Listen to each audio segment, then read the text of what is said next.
بہت خوفناک، ادھر بھی بہت زیادہ خوفناک صورتحال ہے.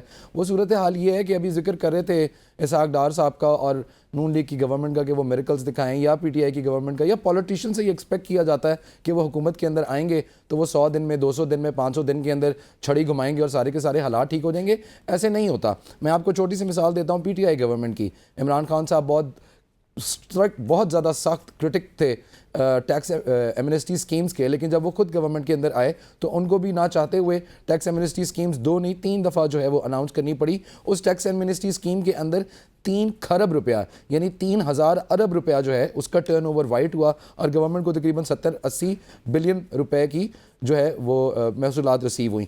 اس سے پہلے کی جو گورنمنٹ تھی یعنی نون لیگ کی گورنمنٹ تھی، انہوں نے بھی ٹیکس ایمنسٹی دی. ان کے دور کے اندر بھی اسی طرح کو 2.5 کھرب روپیہ جو ہے اس کا کالا دھن ہوا ہے وہ وائٹ ہوا اور گورنمنٹ نے ٹیکس وصول کیا.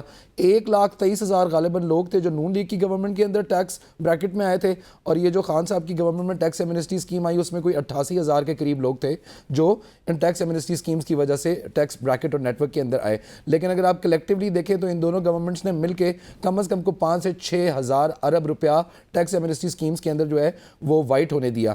اب جب بزنس مین کو یہ پتہ ہے کہ 3 یا 5 سال کے بعد ایک ایمنسٹی اسکیم آئے گی، وہ اس میں تھوڑے سے پیسے دے کے اپنا جتنا کالا دھن ہے اس کو وائٹ کر لے گا، اس کے بعد اس کی کیا پوچھ گچھ ہوگی. جی بالکل آپ کا پوائنٹ آف ویو آ گیا سلمان. عمر میں آپ سے جاننا چاہتا ہوں، ظاہر ہے اس کے بدلے میں اور کچھ نہیں تو اگر جو ٹیکس دیتی ہے جو کلاس، اس کے بدلے میں سہولیات میں صحت اور تعلیم تو بنیادی چیز ہے جو کہ گورنمنٹس دیتی ہیں. ہم اس سٹینڈرڈ سے ٹیکس لے رہے ہیں جو دنیا میں رائج ہے، مگر اس کے بدلے میں اس سٹینڈرڈ کی سہولیات نہیں دے رہے. تعلیم کی بات کی جائے تو جو بجٹ مختص کیا گیا ہے، جس کا بھی ذکر اسامہ کر رہے تھے کہ بہت کم بجٹ دیا گیا، اس میں فی بچہ 192 روپے بنتے ہیں.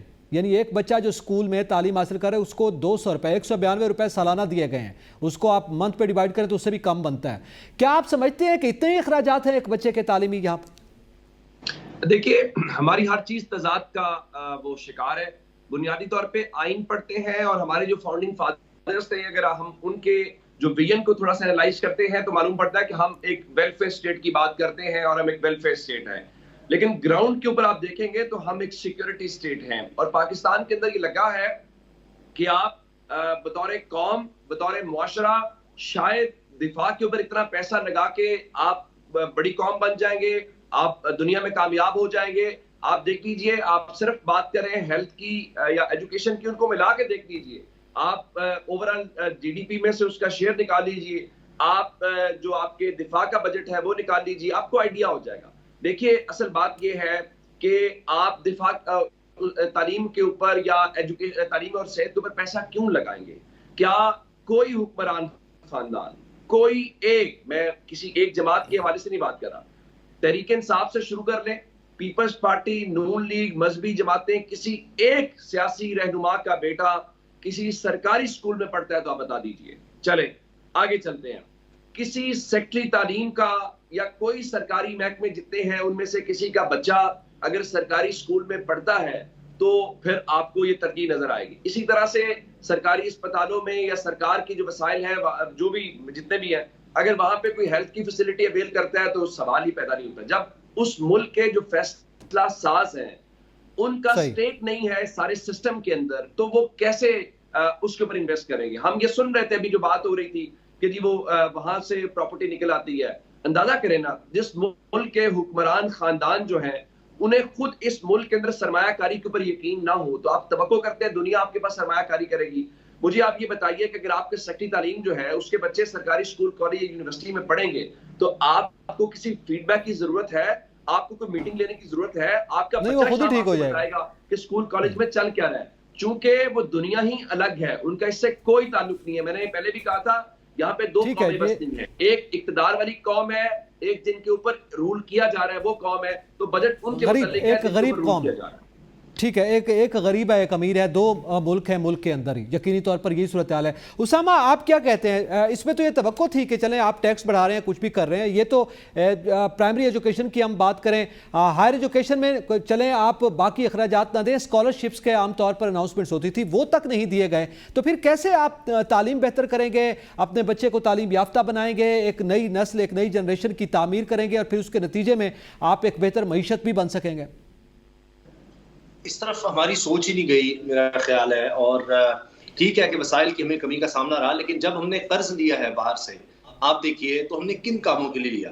ہم نے سڑکوں کے لیے لیا، ہم نے پلوں کے لیے لیا، ہم نے مہنگے آئی پی پیز کے لیے لیا۔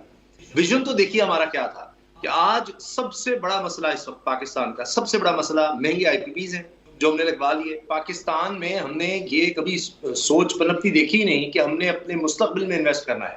ہمارا مستقبل ہمیں یہ لگا کہ ہم نے جہاں پر سڑکیں پل یہ بنانے ہیں، یا جناب جو ہم نے سب سے بڑا منصوبہ یا سب سے زیادہ جو ہم نے قرض لیا وہ کس کام کے لیے لیا؟ ہم نے آئی پی پیز لگا دیے، یہاں پر ساہیوال کول پاور پلانٹ ایسا لگا دیا جو سفید آتی ہے، اتنی مہنگی بجلی ہم نے اس سے بنانی ہے، وہ بھی انوائرمنٹ چلے چھوڑ دیجئے وہ تباہی ہوئی، امپورٹڈ کول آئے گا وہ تباہی ہوئی۔ آج ہمارے پاس اتنی ایک تو کیپیسٹی نہیں، پہلے تو ٹرانسمیشن لائنز میں نہیں ہے، اور اوپر سے کھپت اتنی ہے، ڈیمانڈ بجلی کی اتنی نہیں ہے جتنی ہے جناب ہم نے آئی پی پیز لگا دیے۔ اور ماشاءاللہ سے ہم نے پھر جو ان کے ساتھ ایگریمنٹ کیا ہے، جناب دونوں ہاتھوں سے سلام کرنا چاہیے کہ اس میں ڈالر میں پیمنٹ کرنی ہے ہم نے، اور وہ بھی جب وہ بند بھی رہیں گے تو پیٹرول بھی ہم نے ان کو دینا ہے، اور اس کے بعد اگر وہ بند رہتے ہیں کہ ظاہر ہے ہمارے پاس ڈیمانڈ نہیں ہے اتنی تو کوئی بات نہیں، آپ کو کیپیسٹی چارجز ہم دیں گے، کیپیسٹی پیمنٹس ہم دیں گے، جو اب پتہ نہیں 3000 ارب تک پہنچ چکی ہیں۔ گیس سیکٹر جو ہے وہ اس کو نقصان میں ڈال دیا۔ تو ہم نے تو جو قرضے لیے وہ ان کاموں کے لیے لیے ہیں، ہم نے جو قرضے لیے وہ ہم نے بلڈنگز بنانے کے لیے لیے ہیں۔ پارلیمنٹ ہاؤس آپ دیکھیے کیا شاندار ہے جناب، اتنا زبردست پارلیمنٹ ہاؤس، ایسے لگتا ہے کہ تو ملک قرض دینے والا ہوگا، اس کو لینے کی کیا ضرورت ہے؟ تو ہماری پرائرٹیز ہمیشہ غلط رہی ہیں، جس کی وجہ سے ہم دیکھ رہے ہیں کہ آج یہ ہمارا حال ہے۔ اگر ہم نے 10 سال 20 سال پہلے تعلیم میں انویسٹ کرنا شروع کیا ہوتا تو آج ہمیں ان مسائل کا سامنا نہ ہوتا۔ ہم کتنے یہاں پر بڑے سائنٹسٹ یا انجینئر ڈاکٹرز پیدا کر رہے ہیں، وہ تو باہر جا رہے ہیں بھائی۔ برین ڈرین جتنا پچھلے 2 سال میں ہو گیا ہے ہم نے کبھی آج تک دیکھا نہیں۔ آج جو اس وقت ملک میں حالات ہیں، آپ مجھے بتائیے پروفیشنل کے لیے اب تو یہ حال ہو گیا کہ یا تو وہ ملک چھوڑ کر چلا جائے یا پھر کیش میں پیمنٹ لے لے۔ یہاں پر وہ ٹیکس اتنا دے گا، وہ کہے گا میں باہر جاتا ہوں وہاں پر کماتا ہوں تو وہاں سے زیادہ یہاں پر بھیج دوں گا۔ تو برین ڈرین ہم نے زیادہ کر دیا۔ تو ہمارا تو یہ مسئلہ نہیں، ہم تو خوش ہوتے ہیں جتنا زیادہ برین ڈرین ہوگا ہم خوش ہوں گے، اچھا جی ریمیٹنسز آئیں گے۔ ہماری اتنی عقل اور سمجھ نہیں ہے کہ مزدور طبقہ جانا، دیگر لوگ جانا ایک اور بات ہے، ٹھیک ہے ریمیٹنسز وقتی طور پر ہیں ضروری ہیں، وہ میں اس کے خلاف نہیں، لیکن یہ تو دیکھیے کہ جو وہاں جا رہا ہے وہ وہاں پر ٹیکس دے رہا ہے، وہاں کی اکانومی کا وہ حصہ بن رہا ہے، سروسز وہاں پر دے رہا ہے۔ مثال کے طور پر ایک ڈاکٹر جب وہاں چلا جاتا ہے، ہم نے کبھی سوچا ہے کہ کتنا ہمارا یہاں نقصان ہو جاتا ہے؟ پڑھائی یہاں پر اس پر ٹیکس کا پیسہ بھی لگتا ہے، یقیناً اس کے سائیڈ ایفیکٹس ہیں، اور وہ ہم نے اس جانب کبھی نہیں کی۔ ہم سڑکیں تو تعمیر کرتے ہیں، ہم انسان تعمیر نہیں کر رہے۔ یہاں پہ وقت ایک بریک کا ساتھ رہیے گا۔ Welcome back. ہم حالیہ بجٹ کے حوالے سے اور اس کے جو افیکٹ ہے عام آدمی پر جو پڑ رہا ہے اس کا بھی ذکر کر رہے ہیں، اور پھر صرف عام آدمی پر نہیں بلکہ اوورآل پاکستان کے مستقبل پر بھی، اور ملک کی جو معیشت کا مستقبل ہے اس پر بھی اس کے اثرات مرتب ہو رہے ہیں، اس پہ ہم بات کر رہے ہیں۔ میں یہی آپ سے خالد جمیل صاحب جاننا چاہوں گا، بار بار ظاہر ہے یہی بات آتی ہے کہ ٹھیک ہے ٹیکس آپ لیں، ٹیکس دنیا بھر میں دیا جاتا ہے اور لوگ دیتے ہیں، مگر اس میں ظاہر ہے پھر گورنمنٹ پہ اعتماد ہوتا ہے، اس کے بدلے میں فیسلٹیز ملتی ہیں۔ ہمیں تو ایک بنیادی حق ہے تعلیم، وہ تعلیم کے حوالے سے بھی جتنا ہمارا بجٹ تھا وہ بھی کٹ کر کے ہم نے پارلیمنٹ اور سینٹ کے جو اخراجات ہیں ان میں اضافہ کر دیا ہے، ان کو مزید بہتر کر دیا ہے، اسی طرح بیوروکریسی کو ہم نے مزید مراحت دے دی ہیں۔ تو یہ صورتحال کب تک چلے گی، اور آپ کیا ہوتا ہوا دیکھ رہے ہیں کہ اب اس کے بدلے میں جس عوام پر بوجھ پڑا ہے اس کا کیا ری ایکشن ہے ممکنہ طور پر؟ اچھا، ایک دو چیزیں بڑی سمجھنے کی ضرورت ہے۔ ایک تو یہ کہ ابھی تعلیم ترجیحات میں ہے نہیں ہے حکومت کے، یہ حکومت اس کو نجکاری کرنے جا رہی ہے۔ یہ پہلے سے آلریڈی جو موجودہ تعلیمی ادارے ہیں ان کو بھی کہا جا رہا ہے کہ نجی شعبے کی پارٹنرشپ سے ان کو چلایا جائے یا نجی شعبے کو دے دیا جائے، تو یہ تو ان کی ترجیحات میں نہیں ہے، اس لیے وہ اس کا فنڈ کم کریں گے۔ اصل پرابلم جو ہے نا، دیکھیں کسی بھی جمہوری معاشرے میں جو اقتدار ہوتا ہے وہ عوام کے ہاتھ میں ہوتا ہے، وہ عوام کا حق ہوتا ہے، اختیار ہوتا ہے، اور عوام اپنے نمائندوں کے ذریعے حکومت جو ہے منتخب کرتے ہیں اور امانت اس کو سونپتے ہیں۔ پاکستان میں بدقسمتی سے ہوا یہ ہے کہ جو اقتدار ہے وہ ایک کارٹل کے ہاتھوں میں، گٹھ جوڑ ایک مافیا کے ہاتھ میں چلا گیا ہے۔ اب آپ فالو دا منی اصول اگر آپ دیکھیں، جو میں نے ایگزیمپشنز آپ کو کہا کہ 4000 ارب روپے کی جو استثناءات یا ٹیکس چھوٹ دی گئی ہے، اس میں کوئی 550 ارب جو انکم ٹیکس کے، ان 550 ارب میں سے کوئی تقریباً 60-65 ارب آپ کو اس سیکٹر کی طرف ملے گا جس کو ہم بار بار تنقید کا نشانہ بنا رہے ہیں، سیاستدان، حکومت، بیوروکریسی اور یہ وہ فلاں لوگ جو ہیں۔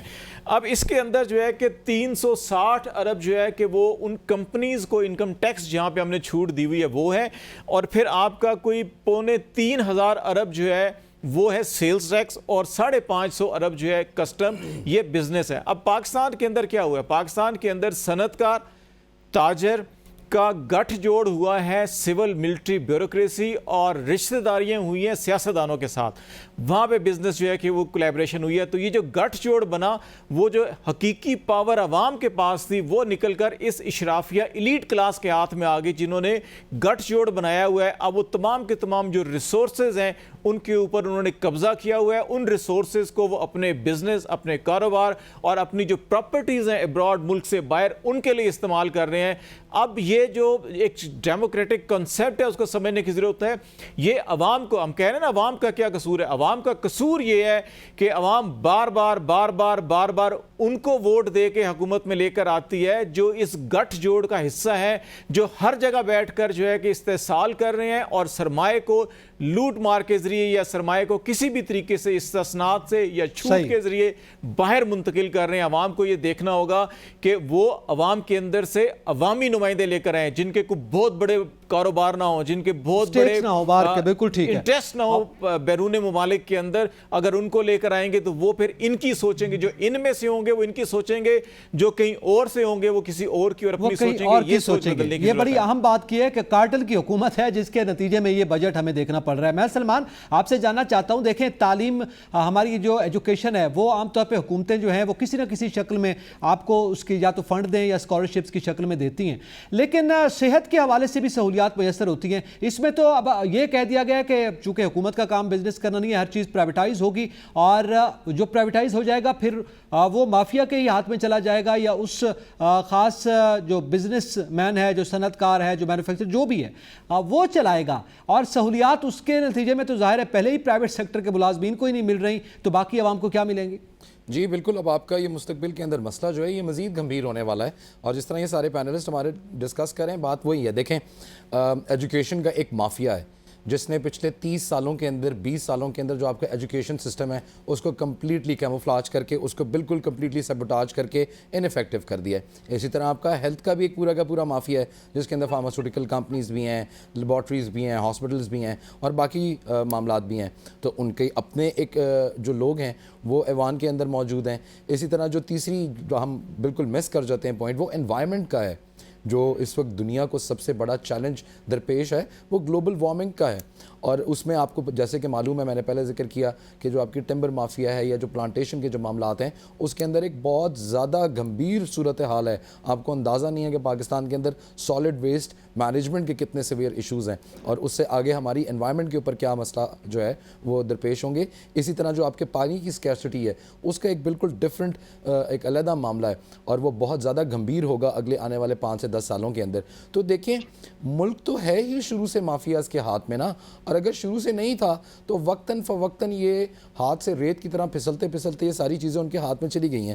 اس میں صرف ایک چیز کی اصلاح جو خالد جمیل صاحب بات کریں وہ کیجیے گا، اور ذہن نشین رکھیے گا کہ یہ جو بگاڑ کا سلسلہ یہ کسی بھی دور میں ٹھیک نہیں ہوا۔ کوئی بھی دور ایسا نہیں تھا جس کے اندر عوام کے جو ہے وہ منتخب کیے ہوئے نمائندے پارلیمنٹ میں آئے اور ان معاملات کو دیکھیں۔ 2018 کے اندر تو سو کالڈ الیکشن ٹھیک ہوئے تھے، اس میں جو حکمران آئے انہوں نے کون سا عوام کی ریلیف کے لیے کام کر دیا، وہ بھی اسی مافیا کے ہاتھوں بلیک میل ہوئے۔ اگر آپ کو یاد ہو تو شبر زیدی آ کے کہتے ہوتے تھے کہ میں نے ایگریکلچرل ٹیکس لگانے کی کوشش کی تو خان صاحب نے بلا لیا اور انہوں نے کہا درشک صاحب چلے جائیں گے۔ میں نے تمباکو کے اوپر ٹیکس لگانے کی کوشش کی تو شرام طرح کے انہوں نے کہا کہ ہم کے پی گورنمنٹ جو ہے بات کمپلیٹ کرنے دیں، انہوں نے کہا کہ جی کے پی گورنمنٹ جو ہے وہ ہمارے ساتھ وہ الحاق ختم کر دے گی اور پرویز خٹک جو ہے وہ اپنے بندے لے کے چلا جائے گا۔ تو دیکھیں پولیٹیشین ہر دور کے اندر، چاہے وہ ابھی کا تھا، پہلے کا تھا، 10 سال پہلے کا تھا، اس مافیا کے ہاتھوں بلیک میل ہوتا رہا ہے اور ہوتا رہے گا جب تک کوئی ٹھیک ہے۔ سلمان صاحب آگے بڑھتے ہیں، وقت بالکل ہمارے پاس مختصر سا رہ گیا ہے۔ میں عمر آپ سے جاننا چاہتا ہوں، مزدور کی کم سے کم اجرت جو رکھی گئی 37,000 روپے، یہ کیا مذاق کیا جا رہا ہے اس ملک میں؟ آپ اخراجات کو دیکھیں، ایک مزدور نے بھی تو کھانا کھانا ہے، اس کے بھی بچے ہیں، اس نے بھی گھر چلانا ہے، تعلیم اور تعلیمی اخراجات تو درکنار، گھر نہیں چلتا اس صورتحال میں۔ تو یہ جو پیمانے رکھے جاتے ہیں کیا سوچ کر رکھے جاتے ہیں؟ دیکھیے ایک تو دعا کرنی چاہیے کہ وہ 37,000 پنجاب میں ہے، 36 وفاق میں ہے یا باقی صوبوں نے جو بھی رکھی ہے، اللہ کرے ان کو ملے۔ پرابلم یہ ہے کہ پچھلے دنوں ہم یہ خبر لے کے بھی آئے، آپ حیران اس بات کے اوپر ہوں گے کہ پنجاب گورنمنٹ کے کئی ایسی ڈپارٹمنٹس ہیں جس طرح ڈیلی ویجز والے لوگ ہوتے ہیں نا، اگر ان کی آپ اس مہینے کی سیلری کریں تو وہ کم سے کم اجرت پہ پوری نہیں اترتی، جو چیکس وہاں سے ایشو ہوتے ہیں. اسی طرح سے ملک کے اندر صرف آپ کا مطلب یہ نہیں ہوتا کہ آپ نے اعلان کر دیا. جب آپ کم سے کم اجرت کہتے ہیں تو اس کا مطلب ہے فائنانس بل اپروو ہوتا ہے، ہاؤس سے اپروو ہوتا ہے. تو آپ کا یہ فرض ہے کہ آپ اس کو اوور آل ہر جگہ کے اوپر اس کو امپلیمنٹ کروائیں، جیسا کہ باقی چیزیں ہوتی ہیں. مثال کے طور کے اوپر چائلڈ لیبر جو ہے وہ الاؤڈ نہیں ہے. تو آپ یہ جو کم سے کم اجرت ہے اگر اس کی امپلیمنٹیشن کروا لیں تو میرے خیال ہے یہ بھی ایک بڑی نیکی ہوگی. یہ بھی بڑی نیکی، یہ بڑی اہم بات کہہ رہے ہیں کہ کیا 36,000 37,000 میں اس کا گزارا ہوتا ہے. حضور گزارے والی تو فی الحال بات ہی نہیں ہے. اس ملک کے اندر فی الحال سروائیول ہے. وہ آپ جتنے میں جیسے میں اس وقت اگر تن کے اوپر کپڑے موجود رہیں اور آپ عزت کے ساتھ 2 وقت کی روٹی کھا لیں تو میرے خیال سے پاکستان میں بہت بڑی بات ہے. بالکل صحیح بات ہے. آپ نے جو بجٹ دیا ہے کہ جب اگلے مہینے یا اس سے اگلے مہینے ان کی سیلریز ڈیڈکٹ ہوں گی، جب ان کو سمجھ آئے گی تو پھر آپ دیکھیں کہ کیا رد عمل آتا ہے. اس کا یقینی طور پر ایک ممکنہ رد عمل دے رہا ہے لوگوں کے ساتھ جو صورتحال ہوگی. لیکن ہم دعا گو ہیں کہ آنے والے دنوں میں معاشی حالات تو ٹھیک ہوں، لیکن وہ معاشی حالات عوام کے حق میں ہوں بجائے اس کے کہ وہ اشرافیہ کے حق میں ہوں. فی الحال وہ اشرافیہ کے حق میں ہی دکھائی دے رہے ہیں. تمام پینلسٹ کا بہت شکریہ ادا کرتا ہوں. اجازت دیجیے. اللہ حافظ.